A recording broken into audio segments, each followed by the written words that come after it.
فکر و نظر کی دنیا میں رد و قبول کے رویے بہت زیادہ اہم رہے ہیں۔ کوئی بھی تھیوری، کوئی نظریہ جب پیش کیا جاتا ہے تو اس کی قبولیت کے اسباب بھی سامنے آتے ہیں، لیکن اسے رد بھی کیا جاتا رہا ہے۔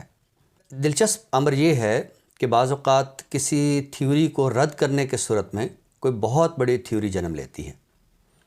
یعنی اگر آپ فلسفے اور علم اور ادب کی تاریخ کو دیکھیں یا تنقید کی تاریخ کو دیکھیں تو بہت سارے ایسے نظریے ہیں جو کسی نظریے کو رد کرنے کے صورت میں سامنے آئے اور وہ نظریے زیادہ توانا ثابت ہوئے۔ مثلاً ارسطو کی کتاب پوئٹکس میں جس نوعیت کے خیالات شاعری کے دفاع میں پیش کیے گئے ہیں، یہ رد ہیں افلاطون کے خیالات کا۔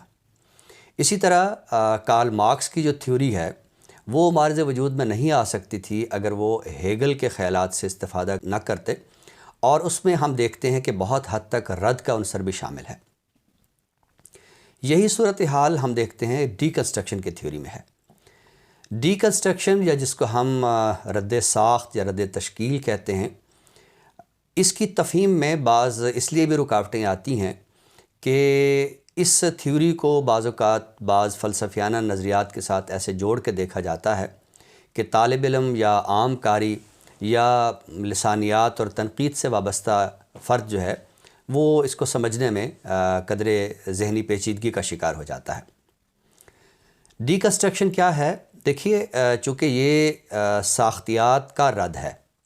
ساختیات کی تھیوری میں ہم نے دیکھا تھا کہ ایک خاص طرح کا زبان کا ہمیں نظام بتایا گیا، ایک خاص طرح کے زبان کی ساخت واضح کی گئی ہے کہ سائن کیا ہیں اور سگنیفائڈ کیا ہے، پیرول کیا ہے، لینگ کیا ہے، ایک پورا نظام ہمارے سامنے رکھا گیا۔ لیکن ڈی کنسٹرکشن کی تھیوری زبان کا یہ جو ساختیاتی نظریہ ہے یا ساخت کی یہ جو شکل ہمارے سامنے آتی ہے اور اس کے ذریعے معنی کی تفہیم کے کچھ رستے کھلتے ہیں، ڈی کنسٹرکشن کی تھیوری اس کو تسلیم نہیں کرتی ہے۔ رد تشکیل بہت حد تک آپ کہہ سکتے ہیں کہ ایک معنی کو سمجھنے کا ایک جمہوری رویہ ہے۔ اچھا، یہ میں نے ایک لفظ بہت مثبت بولا ہے کہ جمہوری رویہ ہے۔ بعض افراد کے خیال میں یہ انتشار کی جانب ہمیں لے کے جاتا ہے، یہ ہمیں بگاڑ کی جانب لے کے جاتا ہے۔ اچھا دیکھیے، انتشار اور بگاڑ ہے بھی، کیونکہ جب آپ ایک ساخت کو توڑتے ہیں تو ظاہر ہے کہ اس میں بگاڑ واقع ہوتا ہے، اس میں انتشار واقع ہوتا ہے۔ بہرحال اب یہ کچھ مجرد باتوں کے بجائے ہم کچھ ٹھوس باتوں کی جانب آتے ہیں۔ ژاک دریدا کا یہ خیال ہے زبان اس طرح سائن یا سگنیفائڈ کا مجموعہ نہیں ہوتی ہے، بلکہ یہ افتراقات کا مجموعہ ہے۔ یہ افتراق کیا ہے؟ اس کے لیے ژاک دریدا نے ایک اصطلاح استعمال کی، ڈفرانس کی۔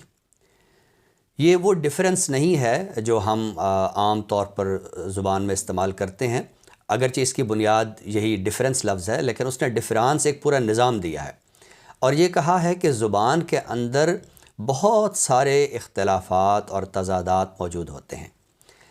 آپ اگر اس کو کسی تصویر میں سمجھنا چاہیں تو ایسا نہیں ہوتا کہ دریا جو ہے وہ محض بہہ رہا ہے اور اس میں دو کنارے ہیں اور موجیں ہیں اور وہ ایک جانب بہہ رہا ہے۔ ہم دیکھتے ہیں کہ دریا کے اندر کہیں کہیں بڑے پیچیدہ نوعیت کے بھنور بھی آ جاتے ہیں۔ دریا میں کہیں کہیں کچھ ایسے نیچے گڑھے بھی پڑتے ہیں جو ہم دریا کا ایک عام بہاؤ میں ہم تصور نہیں کر سکتے۔ تو یہ زبان بھی ایسے ہوتی ہے کہ زبان میں بہت سارے معاملات ایسے ہیں کہ انہیں ہم کسی نظام کے ذریعے نہیں سمجھ سکتے۔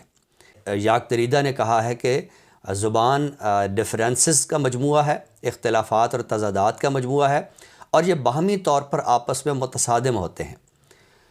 تو یہ بالکل ویسا ہی خیال ہے جو ہیگل کے ہاں ہمیں نظر آتا ہے نظریات کے تصادم کے صورت میں، تھیسس اور اینٹی تھیسس کے صورت میں۔ تو ژاک دریدا کیا کہنا چاہتے ہیں؟ ژاک دریدا کہتے ہیں کہ جب ہم کوئی متن دیکھتے ہیں تو متن کا ایک مفہوم ہمارے ذہن میں آتا ہے، لیکن فوری طور پر ہم دیکھتے ہیں کہ وہ متن ہم سے کچھ اور بھی کہہ رہا ہوتا ہے۔ یعنی ایک متعین مفہوم جو ہمارے ذہن میں آیا ہے، ہم کچھ ہی دیر بعد اس معنی کو ملتوی کر دیتے ہیں۔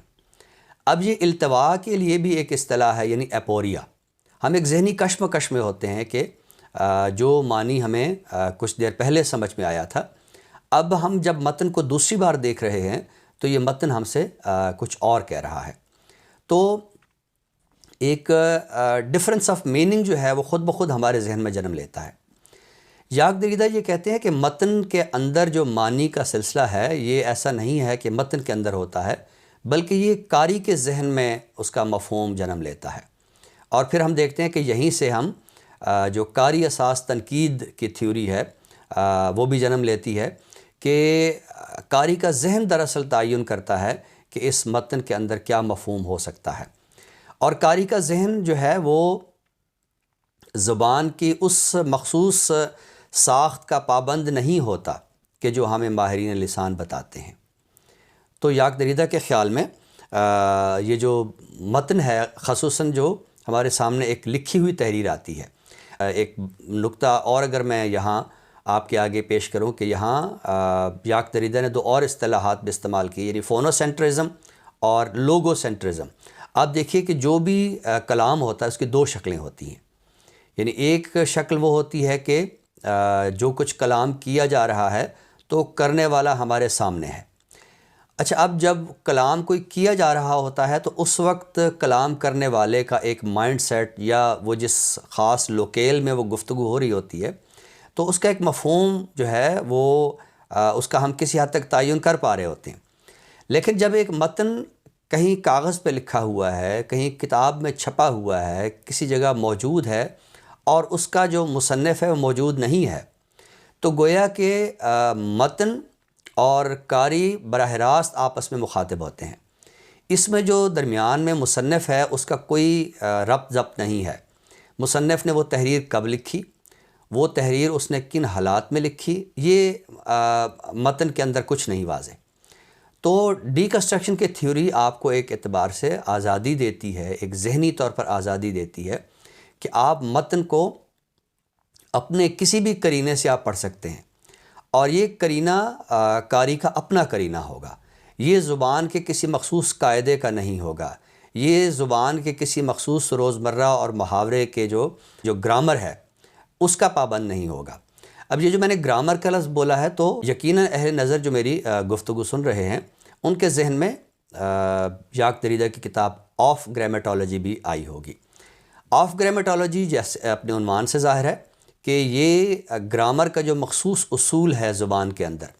اچھا، اب یہ گرامر اس طرح کی نہیں ہے کہ جو ہم زبان کو جیسے ہم سمجھا رہے ہوتے تو ہمیں گرامر بتا رہے ہوتے ہیں، بلکہ وہ گرامر ہے کہ جس پر زور دیا ساختیات کے ماہرین نے کہ ایک مخصوص اس کا ایک نظام ہوتا ہے، ایک مخصوص قرینے سے اس کے سائنس ترتیب دیے جاتے ہیں، ایک مخصوص طریقے سے پھر اس کے اندر سگنیفائڈ جنم لیتا ہے۔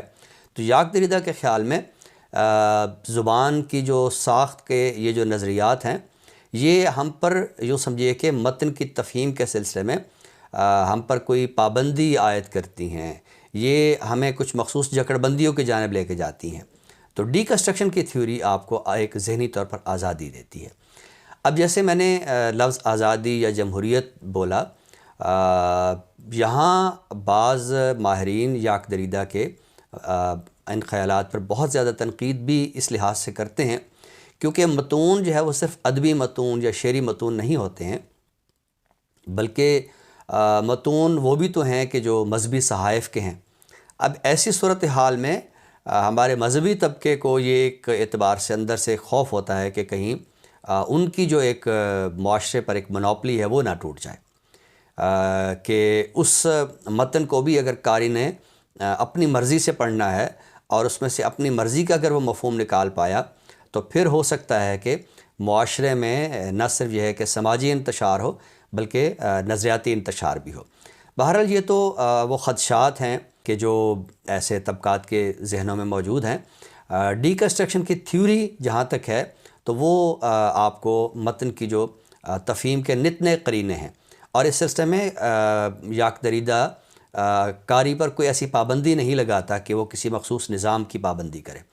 وہ یہ چاہتا ہے اور کہتا ہے کہ قاری متن کو جب دیکھے گا تو اس کے ذہن میں خود ہی ایک معنی جنم لے گا، اور یہ معنی ہو سکتا ہے کہ کچھ دیر بعد وہ اس معنی کو ملتوی کر دے اور کوئی اور معنی اس کے ذہن میں آئے، اور پھر یہ سلسلہ جو ہے یہ اسی طرح ہی بڑھتا جائے گا کہ جیسے میں نے ابھی ایک مثال دی ہے کہ دریا محض بہاؤ کا نام نہیں ہے بلکہ بھنور بھی ہے۔ تو اس میں ہو سکتا ہے کہ معنی کا ایک معنی در معنی کا ایک سلسلہ جو ہے وہ جنم لیتا رہے۔ معنی در معنی کا سلسلہ یہ اس وقت بھی جنم لیتا ہے جب قاری متن کے ساتھ ایک خاص طرح کا ربط ضبط پیدا کرتا ہے۔ قاری کا متن کے ساتھ ربط پیدا ہونا ایک ایسا رویہ ہے کہ جس کی بنیاد پہ متن اپنے باطن کو معنی کے لحاظ سے بہت زیادہ زرخیز کر لیتا ہے۔ اب یہاں رولا بارت کی بعض اصطلاحات بھی ذہن میں آ رہی ہیں کہ جس میں وہ ریڈرلی ٹیکسٹ اور رائٹرلی ٹیکسٹ کی بات کرتا ہے۔ ریڈرلی ٹیکسٹ تو بس یہ ہے کہ آپ نے ایک متن کو دیکھا اور آپ اس کو پڑھتے ہوئے آگے گزر گئے، لیکن رائٹرلی ٹیکسٹ یہ ہے کہ آپ متن کے اندر اس طرح اتریں کہ متن کے اندر معنی آپ خود تخلیق کرنے کے قابل ہو سکیں، اس طرح قابل ہو سکیں کہ آپ مصنف کے معنی کو بھی چیلنج کر سکیں۔ تو آپ نے دیکھا کہ ڈی کنسٹرکشن کی تھیوری جو ہے وہ معنی کے تعین کی کوئی بھی جو پابندی ہے، وہ چاہے مصنف کی طرف سے ہے یا کسی مخصوص طبقے کی طرف سے ہے یا کچھ شارحین کی طرف سے ہے، ڈی کنسٹرکشن کی تھیوری قاری کو یہ اعتماد دیتی ہے کہ وہ متن کو اپنے زاویے سے دیکھے، اپنے زاویے سے سمجھے، اور متن کو اس انداز سے سمجھنا خود ایک تخلیقی رویہ ہے۔